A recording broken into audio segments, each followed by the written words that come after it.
Hello everyone, welcome to my class. आज की इस वीडियो में हम यूनिट सेकंड का स्पेक्ट्रोस्कोपी चैप्टर के अंतर्गत आगे पढ़ रहे हैं। ओरिजिन ऑफ मॉलिक्यूलर स्पेक्ट्रा, आणविक स्पेक्ट्रम की उत्पत्ति। हम यदि किसी भी सैंपल में से किसी इलेक्ट्रोमैग्नेटिक रेडिएशन को, विद्युत चुंबकीय विकिरण को गुजरने दें तो वह अणु, जो सैंपल के अंदर अणु है, वह उस रेडिएशन के डिफरेंट पोर्शंस से ऊर्जा का अवशोषण करेगा, एब्जॉर्प्शन करेगा। और यह जो अणु एब्जॉर्प्शन कर रहा है वह किस पर निर्भर करता है? उस अणु में किस तरीके का बंधन है, उस अणु के, उस मॉलिक्यूल के टाइप ऑफ बॉन्डिंग एंड उसकी इलेक्ट्रॉन डेंसिटी एक्सेट्रा पर निर्भर करता है। मतलब मॉलिक्यूल्स में बॉन्डिंग किस तरीके से है, उसकी कितनी इलेक्ट्रॉन डेंसिटी है, इन सब चीजों पे किस ऊर्जा का अवशोषण निर्भर करता है।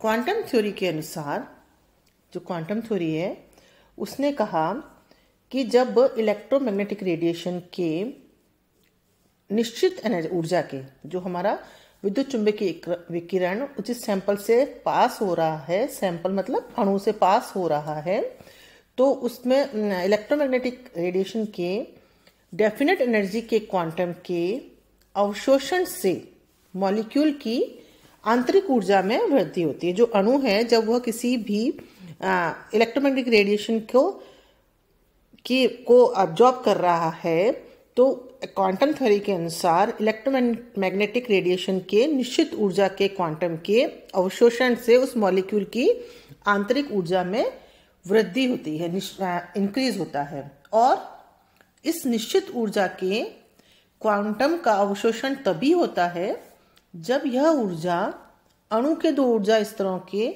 ऊर्जाओं में अंतर के पूर्णतः बराबर हो।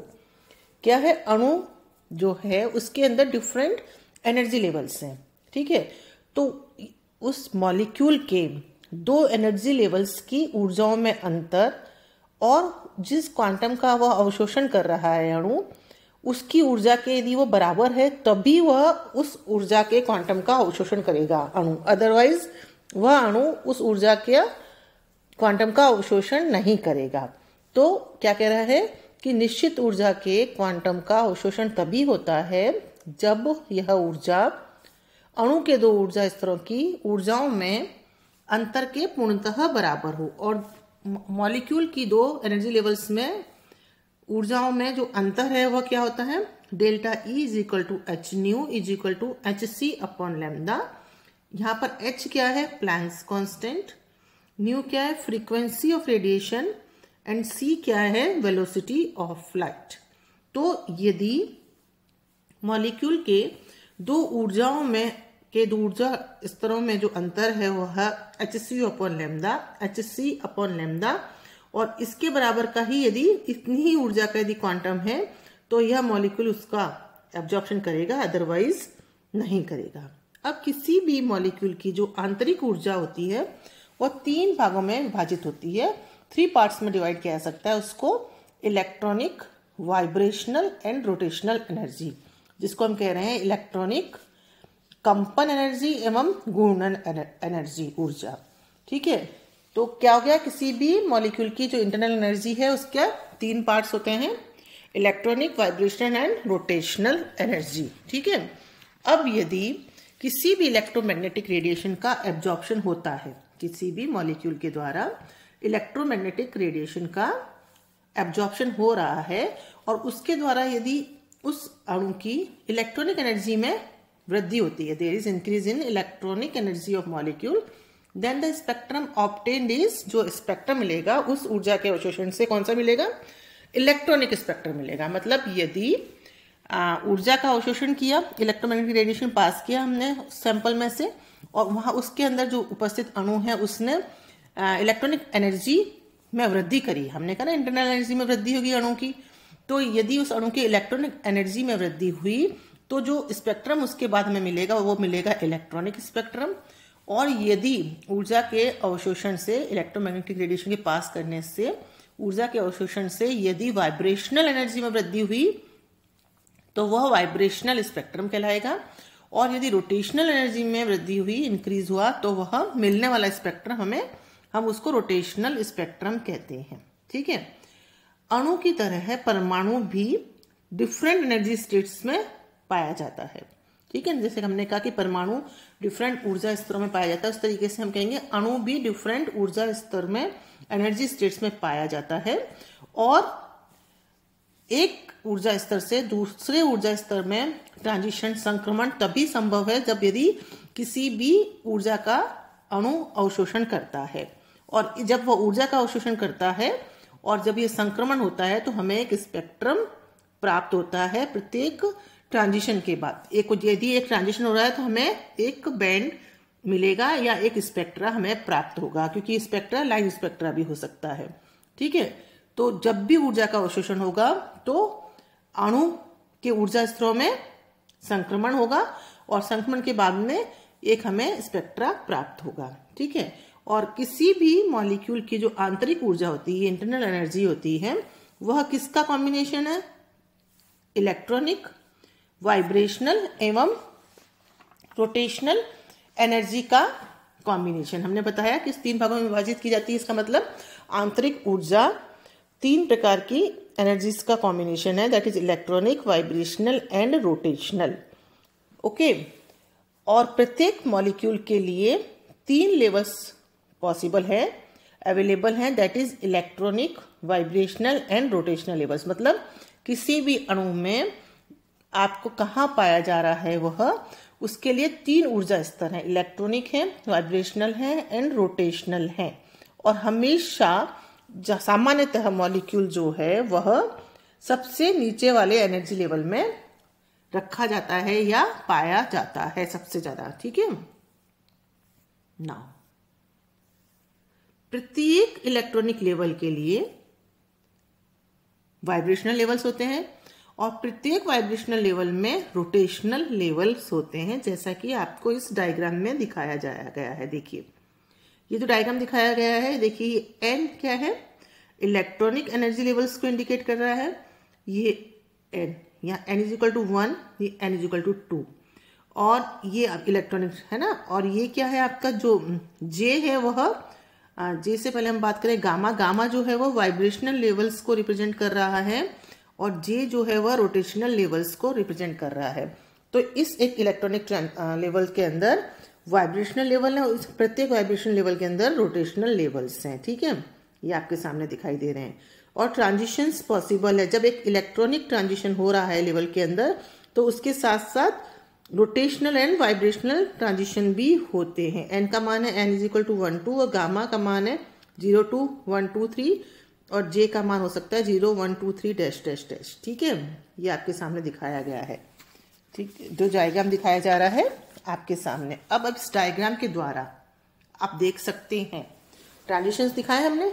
देखिए, सबसे छोटा ट्रांजिशन दिखाई दे रहा है रोटेशनल लेवल्स के मध्य में, ये वाइब्रेशन लेवल के मध्य में, ये इलेक्ट्रॉनिक लेवल्स के मध्य में ट्रांजिशन दिखाया जा रहा है, संक्रमण दिखाया जा रहा है। अब आप देखें डायग्राम में आपको दिखाई दे रहा है कि जो रोटेशनल लेवल के मध्य में जो ट्रांजिशन दिखाई दे रहा है, तो आपको दिख रहा है बहुत छोटा सा लेवल्स के मध्य में ट्रांजिशन। इट मीन्स ये इंडिकेट कर रहा है कि बहुत कम ऊर्जा की आवश्यकता है इस संक्रमण को प्राप्त करने के लिए, इस ट्रांजिशन को प्राप्त करने के लिए।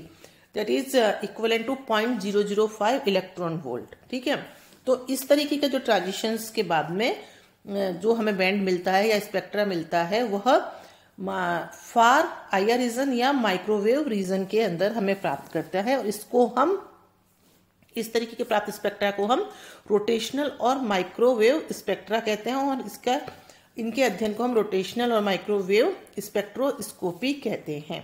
ठीक है, ये एब्सोल्युटली किनके मध्य में ट्रांजिशन के बाद मिल रहा है? मतलब इस रीजन में स्पेक्ट्रा हमें एब्सोल्युटली रोटेशनल लेवल्स में ट्रांजिशन के बाद मिल रहा है, एक ऊर्जा स्तर से दूसरा ऊर्जा स्तर में जाने के लिए। ठीक है, और इस तरीके के ट्रांजिशन में हमें एक लाइन स्पेक्ट्रम मिलता है। हमने अभी आपको बताया था कि लाइन एंड बैंड दोनों तरह के स्पेक्ट्रा हमें मिलते हैं।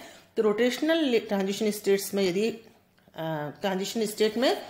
रोटेशनल लेवल्स में यदि ट्रांजिशन हो रहा है तो हमें लाइन स्पेक्ट्रम मिलता है। ठीक है, अब वाइब्रेशनल एनर्जी आ रही है, इसके बाद में हम बात करते हैं वाइब्रेशनल एनर्जी की। तो वाइब्रेशनल एनर्जी किसी भी मॉलिक्यूल की हमेशा रोटेशनल एनर्जी से ज़्यादा होती है। तो वाइब्रेशनल एनर्जी लेवल्स के मध्य में यदि ट्रांजिशन हो रहे हैं, आप देखें एक ही इलेक्ट्रॉनिक स्टेट के दो वाइब्रेशनल लेवल में यदि ट्रांजिशन हो रहे हैं तो हमें रोटेशनल ट्रांजिशन से ज़्यादा एनर्जी चाहिए।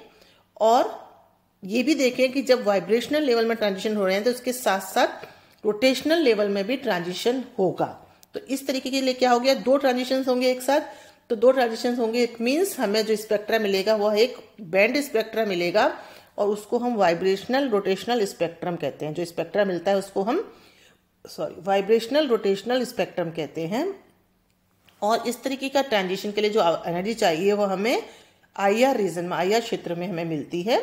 तो इस तरीके की इस स्पेक्ट्रोस्कोपी को हम IR और वाइब्रेशनल रोटेशनल स्पेक्ट्रोस्कोपी कहते हैं। ओके, अब हम बात कर रहे हैं, हमने क्या किया, रोटेशनल ट्रांजिशंस के बारे में बात की और वाइब्रेशनल ट्रांजिशंस के बारे में बात की। अब हम बात कर रहे हैं इलेक्ट्रॉनिक ट्रांजिशंस के बारे में। तो इलेक्ट्रॉनिक ट्रांजिशन के अंतर चूंकि हर इलेक्ट्रॉनिक लेवल में वाइब्रेशनल लेवल है और रोटेशनल लेवल है, तो जब भी इलेक्ट्रॉनिक ट्रांजिशन होगा तो उसके साथ साथ वाइब्रेशनल एंड रोटेशनल ट्रांजिशंस भी होंगे। और इस ट्रांजिशन के लिए हमें और ज़्यादा एनर्जी की आवश्यकता होती है, that is up to 5 to 10 electron volt. इस तरीके के ट्रांजिशंस को प्राप्त करने के लिए इतनी एनर्जी की हमें आवश्यकता होगी। और चूंकि इलेक्ट्रॉनिक ट्रांजिशन के साथ साथ वाइब्रेशनल एंड रोटेशनल लेवल्स में भी ट्रांजिशन होगा, तो इस तरीके का स्पेक्ट्रम जो होगा हमें बैंड स्पेक्ट्रम मिलता है। और यह एक कॉम्प्लेक्स स्पेक्ट्रम होता है और यह हमें यूवी एंड विजिबल रीजन में मिलता है, जो कि 100 to 7500 एंगस्ट्रॉम के मध्य में होता है। और इसको हम, इस तरीके के प्राप्त स्पेक्ट्रम को हम यूवी एंड विजिबल स्पेक्ट्रम कहते हैं। Okay, now selection rule for transition. ठीक है, मतलब हमने क्या बताया आपको अभी कि 3 तरीके के लेवल्स हैं मॉलिक्यूल में और तीनों तरह के लेवल्स के अंदर ट्रांजिशन होने से, यदि रोटेशनल में खाली ट्रांजिशन हो रहा है तो हमें एक लाइन स्पेक्ट्रा मिल रहा है माइक्रोवेव रीजन में। यदि वाइब्रेशनल में हो रहा है तो वाइब्रेशनल एंड रोटेशनल, क्योंकि वाइब्रेशनल के साथ रोटेशनल में भी होगा, तो हमें एक बैंड स्पेक्ट्रा मिल रहा है और वो IR रीजन के अंदर। और यदि इलेक्ट्रॉनिक लेवल्स में ट्रांजिशन हो रहा है तो उसके साथ साथ वाइब्रेशनल एंड रोटेशनल में भी कंपलसरी होगा ट्रांजिशन, तो यह हमें यूवी एंड विजिबल इस रीजन में मिलता है और इसको हम यूवी एंड विजिबल स्पेक्ट्रम कहते हैं। Now selection rule for transition. किसी भी ट्रांजिशन के लिए एक वर्ण नियम होता है, जिसको हम सिलेक्शन रूल कह रहे हैं, वर्ण नियम कहते हैं। ये इनका कहना है कि ये जो ट्रांजिशंस है ना, ऐसा नहीं कहीं से भी कहीं कूद के किसी भी लेवल से किसी भी लेवल पे कूद के चला जाएगा। Transition is possible only when, संक्रमण तभी संभव है यदि delta n is equal to +-1, यदि एक इलेक्ट्रॉनिक लेवल से दूसरे इलेक्ट्रॉनिक लेवल में ट्रांजिशन हो रहा है तो डेल्टा n का मान क्या होना चाहिए, हमेशा +-1 होना चाहिए। इसी तरीके से दो वाइब्रेशन लेवल्स में ट्रांजिशन हो रहा है तो delta nu is equal to +-1 होना चाहिए। और इसी तरीके से दो रोटेशनल लेवल्स के मध्य में ट्रांजिशन हो रहा है तो delta G is equal to +-1 होना चाहिए। प्लस इंडिकेट कर रहा है एब्जॉर्प्शन के लिए और माइनस इंडिकेट कर रहा है एमिशन के लिए। मतलब यदि प्लस आ रहा है delta n is equal to, तो एब्जॉर्प्शन हो रहा है ऊर्जा का, और माइनस आ रहा है तो एमिशन हो रहा है ऊर्जा का। ठीक है, उत्सर्जन हो रहा है। Now selection rules. हमने कहा कि सारा मॉलिक्यूलर जो स्पेक्ट्रा बन रहे हैं उनके लिए सिलेक्शन रूल है, दैट इज कि यदि ये होगा संभव तभी स्पेक्ट्रा हमें प्राप्त होगा। परंतु the selection rules are not always followed, हमेशा इनका अनुसरण हो रहा है ये जरूरी नहीं है। तो जो ट्रांजिशंस सिलेक्शन रूल को फॉलो करते हैं उनको हम अलाउड ट्रांजिशंस कहते हैं, स्वीकृत ट्रांजिशंस कहते हैं। और ये जो इन ट्रांजिशंस के होते हैं वो स्ट्रॉन्ग इंटेंसिटी के होते हैं। और जो ट्रांजिशंस सिलेक्शन रूल को फॉलो नहीं करते हैं उनको हम फॉरबिडन ट्रांजिशंस कहते हैं, वर्जित ट्रांजिशंस संक्रमण कहते हैं। और ये वीक इंटेंसिटी के होते हैं, इनकी जो इंटेंसिटी होती है वह बहुत ज़्यादा, मतलब ये तीव्र नहीं होते हैं। तो there are 2 types of transitions, allowed and forbidden. जो सिलेक्शन रूल को फॉलो करते हैं वो अलाउड ट्रांजिशंस, और जो सिलेक्शन रूल को फॉलो नहीं करते हैं They are forbidden transitions. That's all for today. Thank you so much.